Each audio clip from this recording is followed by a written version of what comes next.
మన ఇంట్లో ఉన్న గ్యాస్ సిలిండర్ అది ఒక చిన్న వస్తువులా కనిపిస్తుంది, కానీ నిజానికి అది ప్రపంచ రాజకీయాలు, యుద్ధాలు, సముద్ర మార్గాలు మరియు ఆయిల్ మార్కెట్లతో నేరుగా సంబంధం కలిగి ఉంటుంది. ఈరోజు భారత్లో కొన్ని ప్రాంతాల్లో గ్యాస్ సిలిండర్ల కోసం లైన్లు కడుతున్నారు, డెలివరీలు ఆలస్యం అవుతున్నాయి. అయితే అసలు ప్రశ్న ఏంటంటే, ఎందుకు ఈ పరిస్థితి వచ్చింది?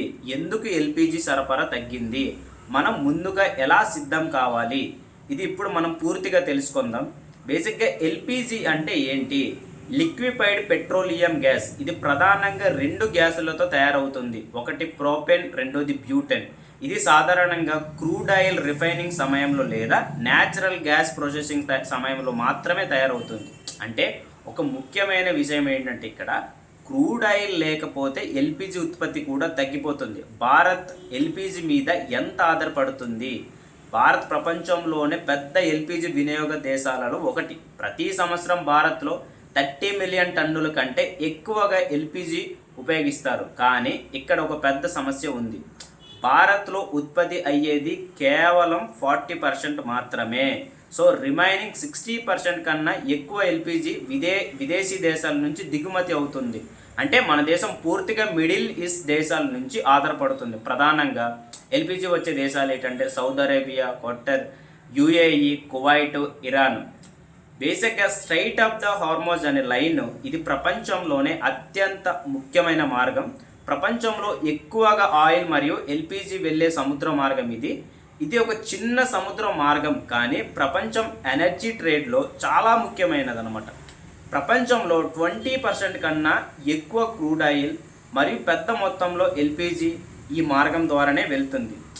ఈ మార్గం బ్లాక్ అయితే ప్రపంచంకి ఒక పెద్ద సమస్యగా మారుతుంది అన్నమాట. ప్రస్తుతం సమస్య ఎందుకు వచ్చిందంటే, ప్రస్తుతం మిడిల్ ఈస్ట్ దేశాల్లో రాజకీయ ఉద్రిక్తత మరియు యుద్ధ పరిస్థితుల్లో సముద్ర భద్రత సమస్యలు ఇవి చాలా పెరిగాయి అన్నమాట. దీనివల్ల ఆయిల్ ట్యాంకర్స్ మరియు ఎల్పిజి షిప్స్కి ప్రమాదం పెరిగింది. కొన్ని షిప్పింగ్ కంపెనీస్ మార్గాన్ని అవాయిడ్ చేస్తున్నారు. ఇన్సూరెన్స్ కాస్ట్ చాలా పెరిగింది. కొన్ని షిప్మెంట్స్ ఆలస్యం అవుతున్నాయి. అట్ ద సేమ్ టైం దీనివల్ల భారత్కు వచ్చే ఎల్పిజి సరఫరా కూడా తగ్గింది.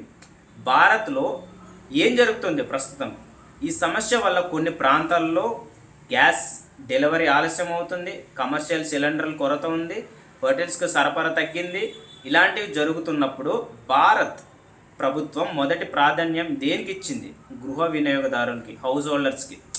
అందుకే కొన్ని చోట్ల హోటల్స్ కానీ, చిన్న చిన్న రెస్టారెంట్స్లు కానీ, కమర్షియల్ వినియోగదారులు కానీ ఇవి తాత్కాలికంగా తగ్గించబడుతున్నాయి. ఎలా అంటే, ప్రభుత్వం తీసుకున్న కొన్ని చర్యల ద్వారా.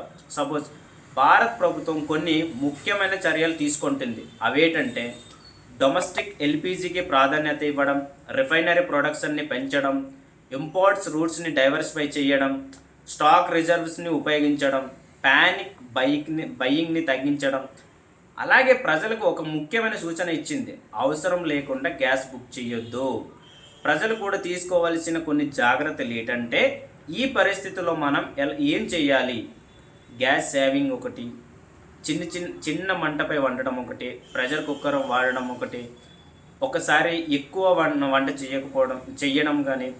ఆల్టర్నేటివ్ కుకింగ్ ఏంటంటే ఇండక్షన్ స్టవ్స్ కానీ, ఎలక్ట్రిక్ రైస్ కుక్కర్ వాడడం కానీ, సోలార్ కుకింగ్ వాడడం కానీ. ప్యానిక్ అయ్యి బై చేయకూడదు. అంటే గ్యాస్ సిలిండర్లు ఒక కుటుంబం అన్నెసెసరీగా 2 నుంచి 3 సిలిండర్లు అసలు బుక్ చేయకూడదు. ఎందుకంటే వేరే వాళ్ళకి సమస్య వస్తుంది కాబట్టి. బ్లాక్ మార్కెట్కి సపోర్ట్ చేయొద్దు. ఎలాగంటారా, కొంతమంది ఈ పరిస్థితిని ఉపయోగించి ఎక్కువ ధరలకు అమ్మే అవకాశం ఉంటుంది. భవిష్యత్తులో భారత్ ఎలాంటి నిర్ణయం తీసుకోవాలి, ఏం చేయాలి? ఈ సమస్య మన దేశానికి ఒక పెద్ద పాఠం. భవిష్యత్తులో డొమెస్టిక్ గ్యాస్ ప్రొడక్షన్ని పెంచాలి, రెన్యూవబుల్ ఎనర్జీని పెంచాలి, ఎలక్ట్రిక్ కుకింగ్ ప్రమోషన్ చేయాలి, స్ట్రాటజిక్ ఎనర్జీని రిజర్వ్ చేయాలి. అప్పుడు మాత్రమే ఇలాంటి సంక్షోభాల నుంచి తక్కువగా మనం ఎదుర్కోవచ్చు.